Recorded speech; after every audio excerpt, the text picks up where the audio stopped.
I'm Nicola Burton and welcome to Altura Learning Extra.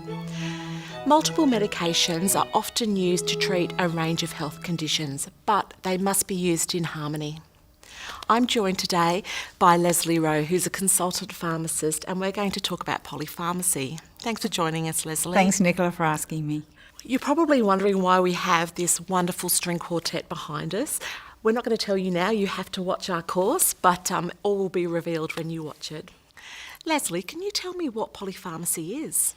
Well, polypharmacy, by definition, is taking more than about 5 medications, prescribed medications.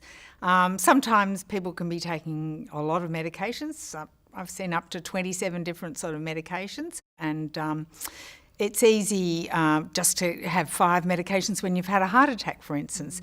That's polypharmacy, but that's good polypharmacy. So we have to really look at, are those drugs necessary, and what can we do about them? Mm-hmm. So as a nurse, what sort of adverse effects should I be looking for in the people that I'm caring for?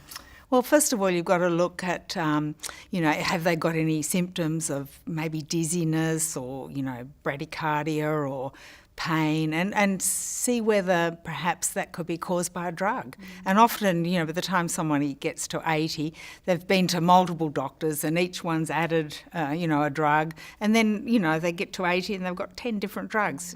Do they really need it? Could they be sort of decreased in dose? Maybe they could be eliminated.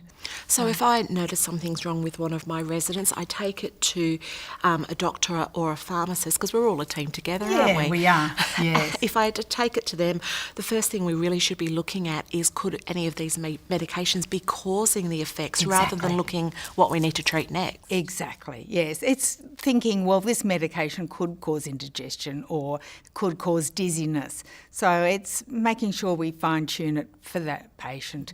We want to have optimal sort of medications, not too many, just the right amount.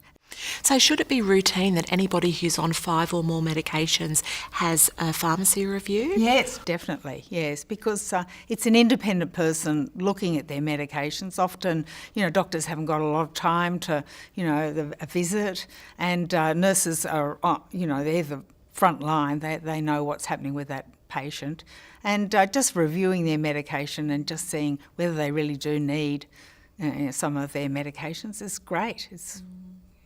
Leslie, what would be your take-home message that you would want viewers to know about polypharmacy?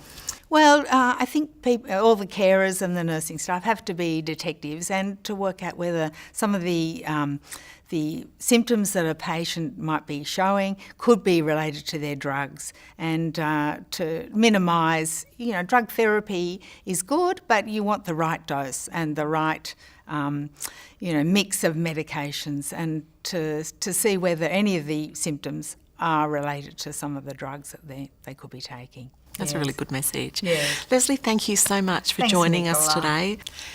The use of multiple medications requires ongoing monitoring and sometimes a bit of fine-tuning. Thank you so much for joining us today. I'm Nicola Burton from Altura Extra.